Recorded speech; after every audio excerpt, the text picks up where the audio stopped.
Hello everyone, welcome to my YouTube channel NCERT chapter 13 probability exercise 13.2। तो इसमें देखिए एक टॉपिक है इंडिपेंडेंट इवेंट्स। ये क्या होता है? Let A and B are two events, ठीक है। Then probability of occurrence of event A is not affected by probability of occurrence of event B is called independent event, ठीक है। तो इसका मतलब क्या है कि जो अक्रेंस ऑफ इवेंट ए है वो अफेक्ट नहीं होगी किससे? अक्रेंस ऑफ इवेंट बी से, ठीक है। तो देखिए इसका मतलब ये है कि that is probability of a equal होगा probability of A by b के, और प्रोबेबिलिटी ऑफ बी इक्वल होगा probability of B by a के, ठीक है। एग्जाम्पल से देखिए, एग्जाम्पल से समझते हैं। कार्ड्स है हमारे पास 52, ए है हमारे पास हर्ट्स, बी है हमारे पास किंग्स। तो प्रोबेबिलिटी ऑफ ए क्या हो गई? हर्ट्स कितने होते हैं?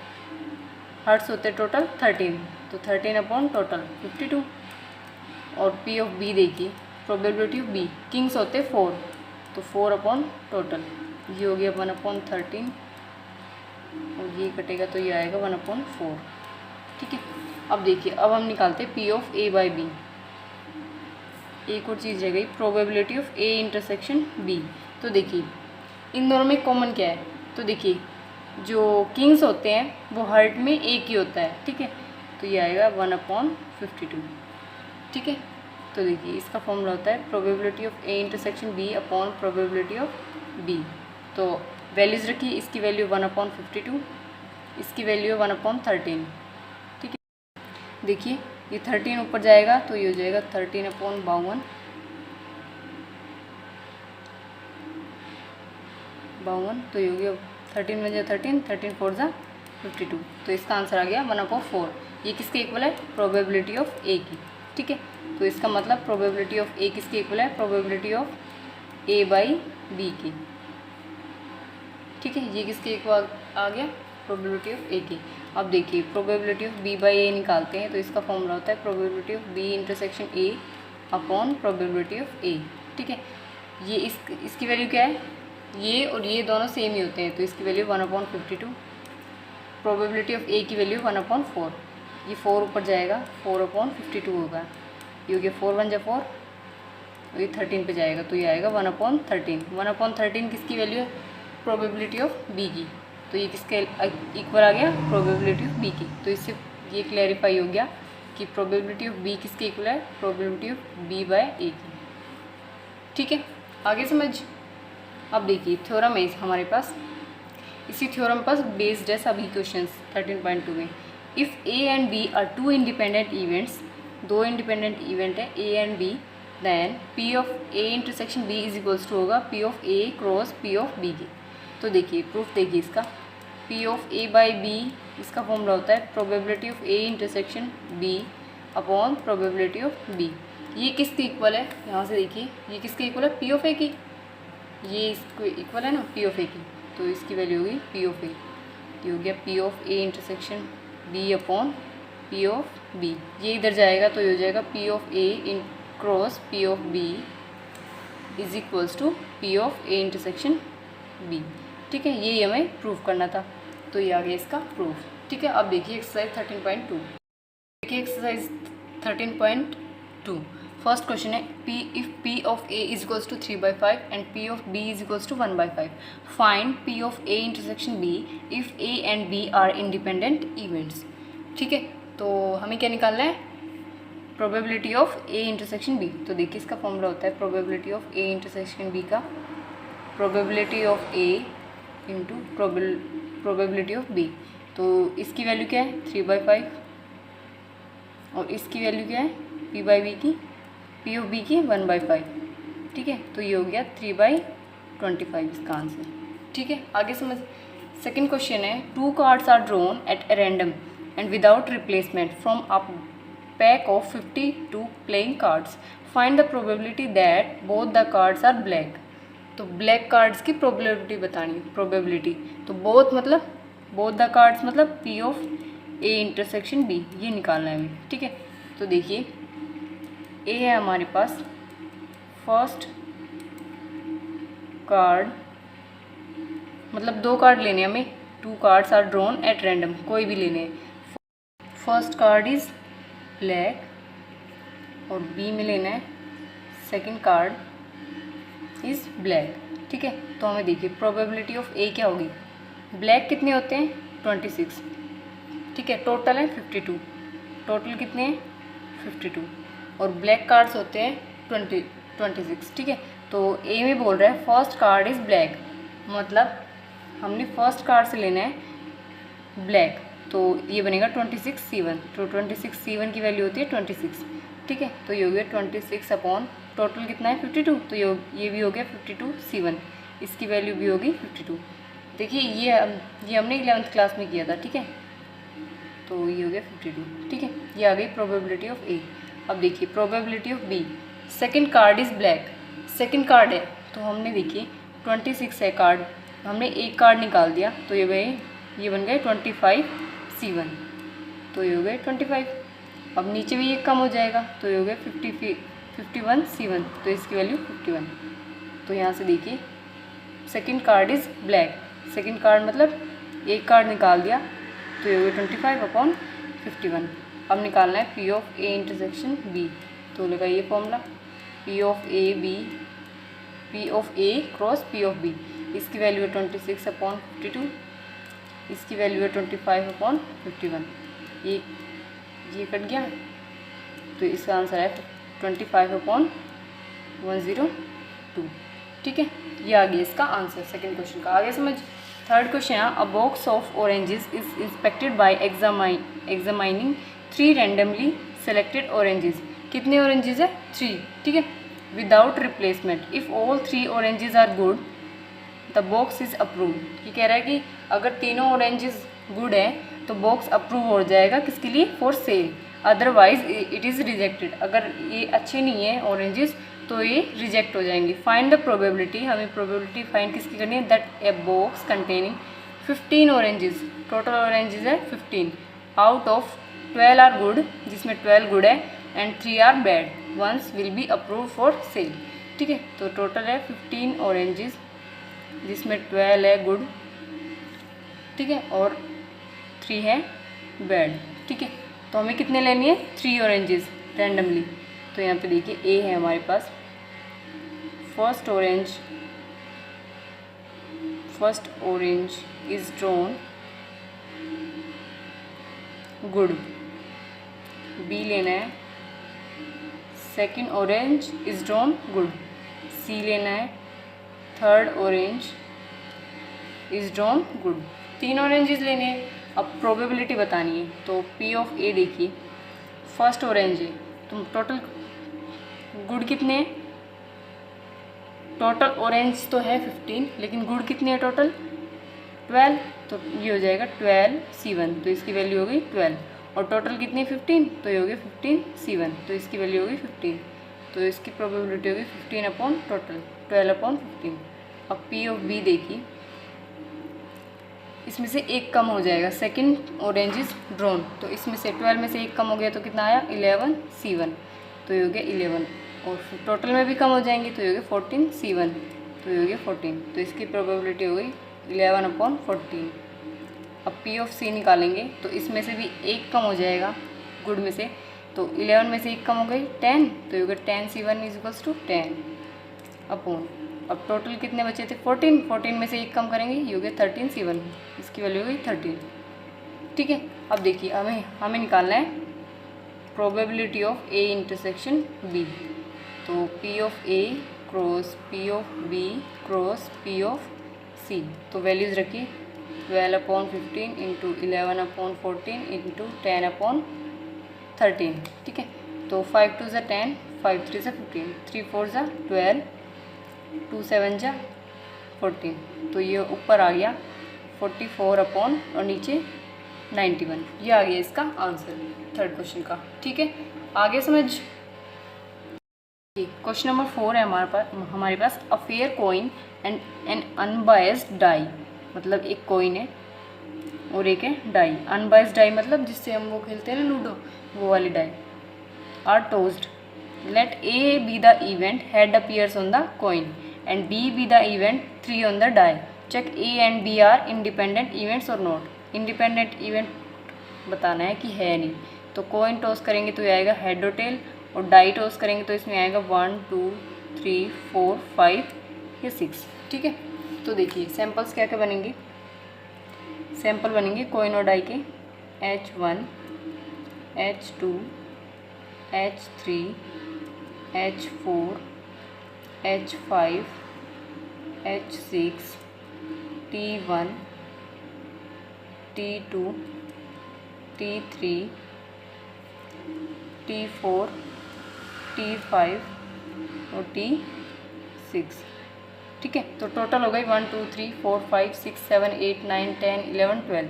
नंबर ऑफ सैंपल हो गए टोटल 12। ठीक है, तो प्रोबेबिलिटी ऑफ ए बतानी है हमें। तो सबसे पहले ए देखिए क्या है हमारे पास। ए है let A B the event head appears on the coin.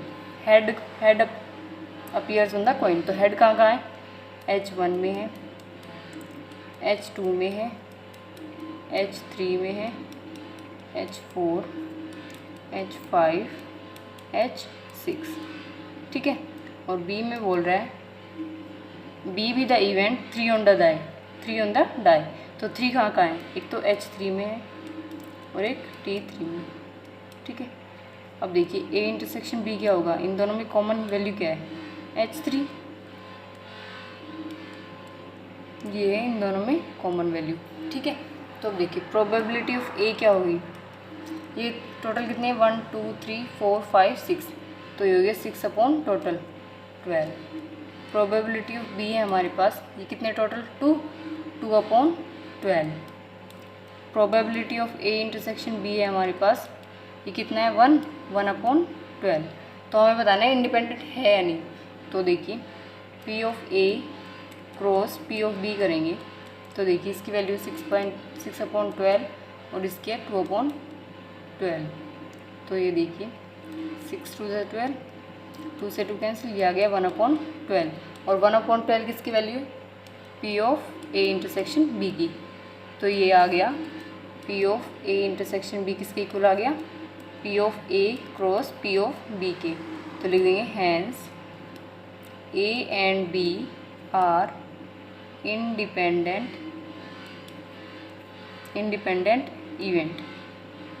Events. ठीक है, आगे समझ।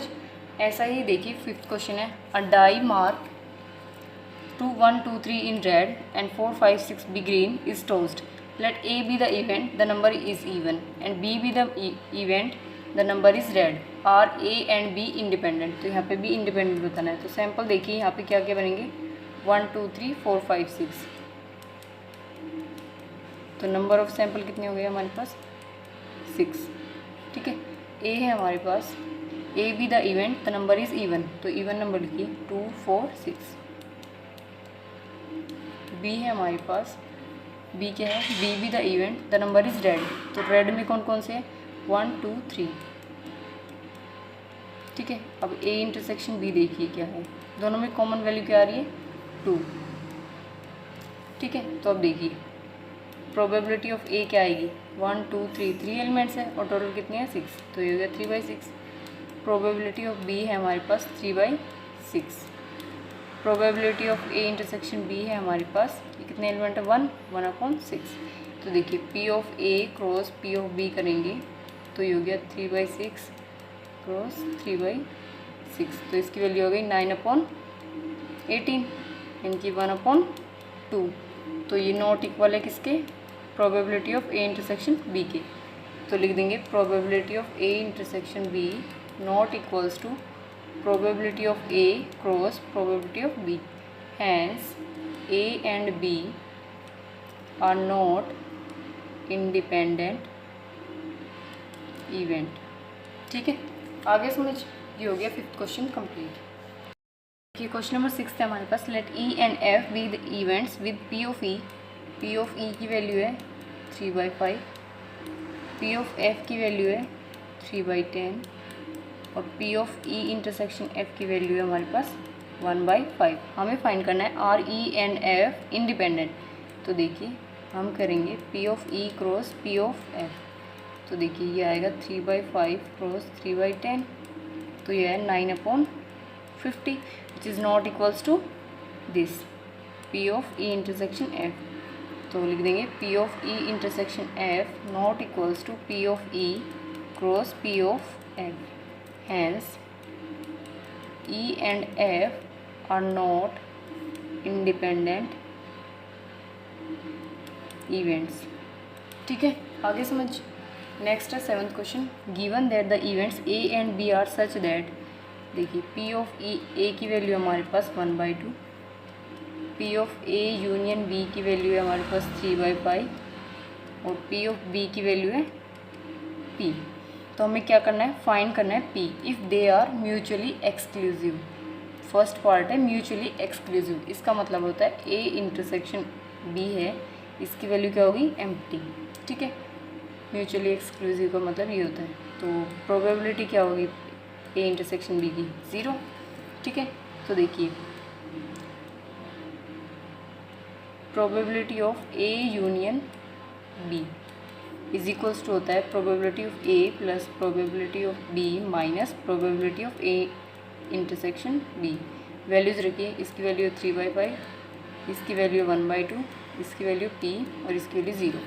ठीक है, तो ये इधर जाएगा 3/5 minus 1/2 is equals to p।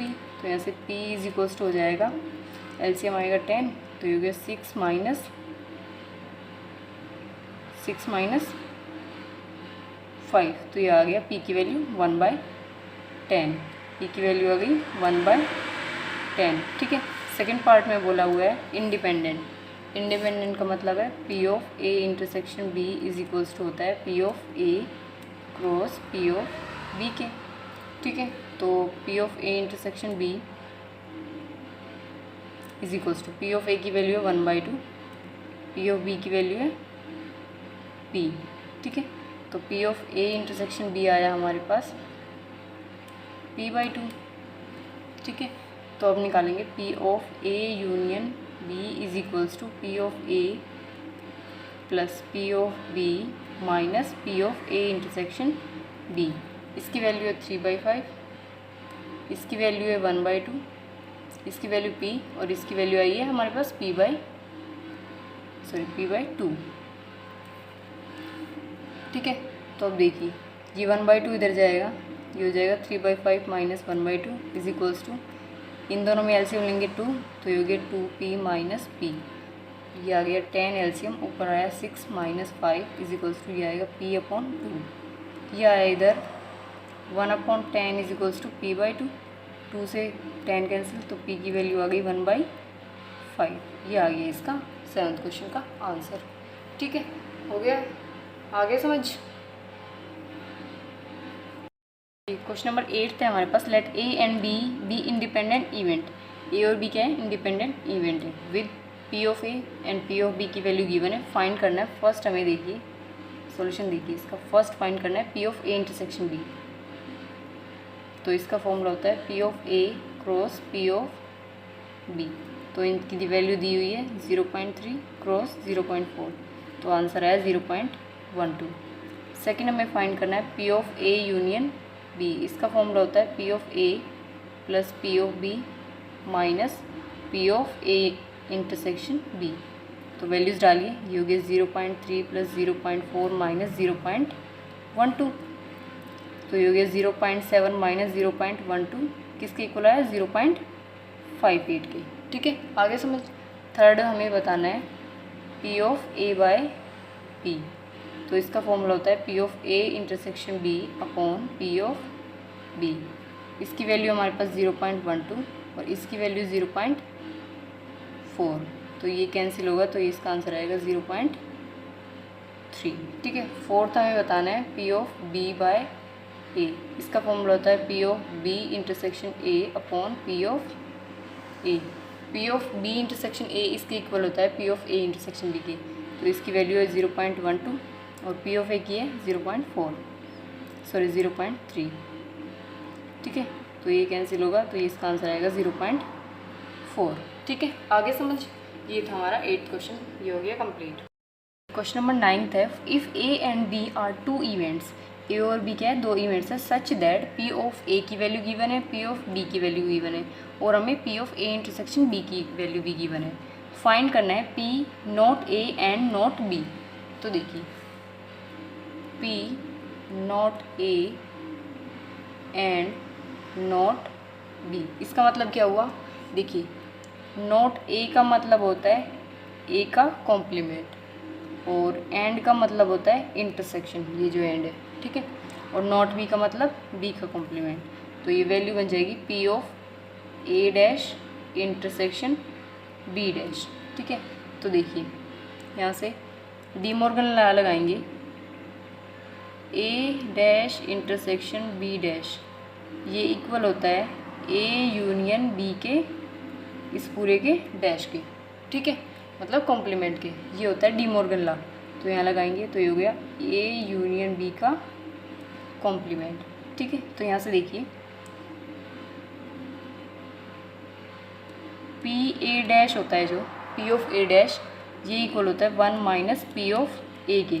यहाँ पे क्या है? P of A union B dash, यहाँ पे है P of A union B इस पूरे का डैश, तो इसकी वैल्यू होगी -1 minus P of A union B, ये वैल्यू होगी। तो ये डालिए 1 minus P of A union B, ठीक है। तो यहाँ से देखिए 1 minus P of A union B की वैल्यू क्या होती है? ये होती है P of A plus P of B, इसका फॉर्मूला होता है minus P of A intersection B, ठीक है। तो हमें इन सब की वैल्यू गिवन है, तो रखिए ये 1/4 1/2 प्लस 1/8, ठीक है। तो 1 माइनस एलसीएम आएगा 8 और आएगा 2 प्लस 4 प्लस 1, सॉरी माइनस आएगा, माइनस है ना यहाँ पे, तो ये आएगा माइनस, ठीक है। तो ये हो जाएगा 1 माइनस, ये आएगा 6 माइनस 1 5/8, तो ये हो गया 5/8। यहाँ से एलसीएम आएगा 8, तो ये हो गया 8 माइनस 5, तो इसका आंसर आ गया 3/8, ठीक है। आगे समझ, ये हो गया question number 9 complete. Question number 10 है events A and B are such that P of A की वैल्यू गिवन है, P ऑफ B की value and P not A और not B is equals to 1/4, state whether A and B are independent. तो independent हमें show करना है कि independent A और B क्या है, इंडिपेंडेंट है या नहीं। तो देखिए P ऑफ A की वैल्यू हमारे पास 1/2, P ऑफ B की वैल्यू है 7/12, ठीक है। तो सबसे पहले हम निकालेंगे P of A cross P of B, तो ये है 1/2 क्रॉस 7/12, तो ये हो गया 7/24, ठीक है। अब ये देखिए ये क्या गिवन है, P ऑफ नॉट A का मतलब मैंने बताया था, नॉट A का मतलब A का कॉम्प्लीमेंट, और एंड बताया था इंटरसेक्शन, लेकिन यहाँ पे क्या है और, तो और का मतलब होता है यूनियन। तो देखिए ये हो गया A dash union not B का मतलब B डैश, इसकी वैल्यू है 1/4। तो यहाँ से देखिए A dash union B dash by de Morgan law, ये क्या हो जाएगा A इंटरसेक्शन B इस होल, इसके होल का कॉम्प्लीमेंट, ठीक है। ये हो गया by de Morgan law, A intersection B का whole complement is equals to 1/4, ठीक है। तो मैंने आपको बताया था P ऑफ A डैश किसके इक्वल होता है, 1 माइनस P ऑफ A के। यहाँ पे क्या है, P ऑफ A डैश ही तो है ये, A इंटरसेक्शन B, इसको A मान लेते हैं, तो इसकी वैल्यू हो गई 1 minus P of A intersection B is equals to 1/4। तो यहाँ से हो जाएगा 1 minus 1/4 is equals to P of A intersection B। तो 4 एलसीएम आया, ये हो गया 4 minus 1 is equals to P of A intersection B। तो यहाँ से P of A intersection B की वैल्यू आई 3/4, ठीक है। 4 माइनस 1 3/4, ठीक है, which is not equals to P of A cross P of B। तो लिख देंगे P of A intersection B not equals to P of A cross P of B, hence A and B are not independent, ठीक है। ये आ गया इसका answer question number 10 का। आगे समझ।